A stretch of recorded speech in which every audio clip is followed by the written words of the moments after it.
Hi there, Clark Reid, back with today's tech headlines. If you enjoy our reports or find them useful, sure would be a great deal if you'd tap that like button, give it a little love pat. And you can also subscribe, then you'll know when each new report is posted.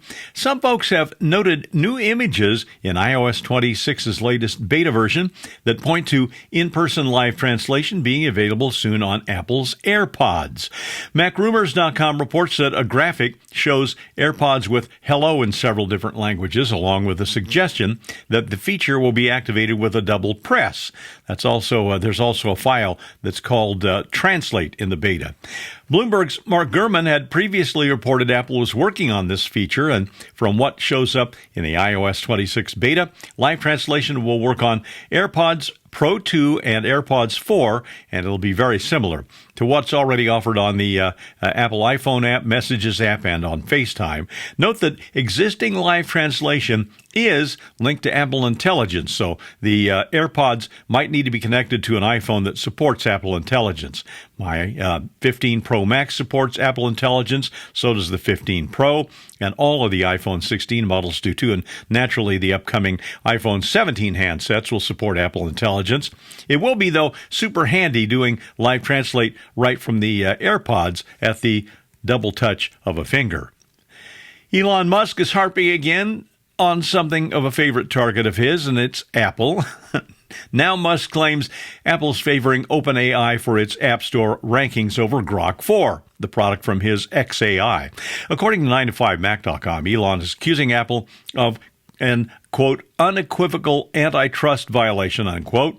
After introduction of Grok 4, the app moved from about 60th in the App Store up to 29th place last week, and then today, August 12th, xAI made Grok 4 free for users worldwide, and that pushed it up to 5th overall at the App Store ratings and a number 2 in the productivity category. Well, that sounds like it's doing pretty well. Yet ChatGPT is still at or near the top, as it has been for really most of the last year. Should be noted that Apple has repeatedly featured ChatGPT in its App Store editorial content and has partnered with OpenAI as part of the new Apple Intelligence, where it's directly integrated with Siri.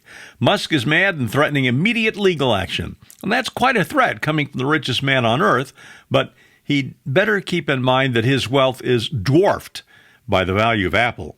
Then they are a more than worthy opponent in court, as many have found out. Ford is looking to its new universal EV platform to be a serious game changer, one that will hit the holy grail of sorts for EVs, breaking the $30,000 barrier. Electrek.co says Ford is claiming its new midsize EV pickup will have a lower cost of ownership than a Tesla Model Y, and will have more space in it than the Toyota RAV4. It'll have a base price of $30,000, the same as the RAV4. The midsize pickups will be built at Ford's Louisville assembly plant. Ford will be the first vehicle maker to build prismatic LFP batteries in the U.S., which will not only cut costs, but also free up interior space. Ford CEO Jim Farley said the new universal platform will reduce parts by 20% compared with the average vehicle. It has 25% less fasteners, 40% fewer workstations dock-to-dock are required in the plant, and a 15% assembly time in store. Ford claims a lower cost of ownership over 5 years than a 3-year-old used Tesla Model Y. Reddit is blocking the Internet Archive from indexing popular threads on Reddit. Why? Well, apparently, they've caught sneaky AI firms scraping data from the archive, data that's been restricted from scraping from Reddit itself. ArsTechnica.com reports the Internet Archive is in ongoing discussions with Reddit since the block. The AI firms who are doing the scraping haven't been named so far. They have the Internet Archive, that is, has not signaled whether it's looking into fixes to get Reddit's restrictions lifted. It could be completely overprotecting users, or Reddit might be jockeying for a more lucrative licensing deal, like Reddit struck with OpenAI and Google. The OpenAI deal we don't really know about. It's not publicly known, but the Google one is reportedly worth something like $60 million. Reddit expects to make more than $200 million the next 3 years on licensing deals around AI.